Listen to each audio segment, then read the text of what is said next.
Anupama serial के बीते episode में आपने देखा कि अब समर की बॉडी घर आती है तो सभी लोग आपा खो देते हैं और बा कहती कि मुझे नहीं चाहिए लंबी उम्र, मेरे पोते को वापस कर दो।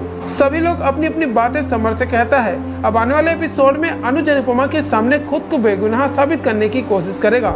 अब इसके बाद अनुपमा सीरियल के आज रात के एपिसोड में देखने को मिलेगा कि अनुपमा समर की बॉडी देखकर इमोशनल हो जाती है और उससे बात करती है। अनुपमा कहती कि अब मुझे सब कुछ समझ आ रहा है कि तूने मुझसे क्यों कहा कि डिम्पी का ध्यान रखना, बच्चे का ध्यान रखना, उसे अपनी तरह बनाना। फिर अनुपमा कहती कि क्यों मेरे हाथों से खीर खाई, मैं खुश हूँ कि मैंने तेरे जैसे बेटों को अपनी कोख से जन्म दिया और सिर्फ इस जन्म में ही नहीं बल्कि हर जन्म में तेरी माँ बनना चाहूंगी।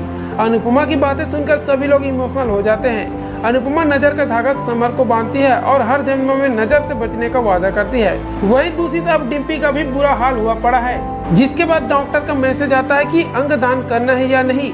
अनुज बताता है कि किसी को अस्पताल में अंगों की जरूरत है और अगर हम समर के अंगों को दान करते हैं तो क्या उसकी जान बच सकती है। वही बात इस बात से नाराज हो जाती है और कहती है कि वो अपने पोते के शरीर से खिलवाड़ करने नहीं देगी। डिम्पी कहती है कि हमें ये करना चाहिए, हमारा समर वापस नहीं आ सकता लेकिन समर की वजह से किसी की जान बच सकती है। फिर डिम्पी कहती है कि हम यही मान लेंगे कि किसी के जरिए समर जिंदा है। वही अनुपमा भी इस बात पर हामी भर देती है। अब इसके आगे देखना होगा कि अब एपिसोड में और क्या नया ट्विस्ट आने वाला है। तो आगे अपडेट के लिए चैनल को सब्सक्राइब कर लीजिएगा।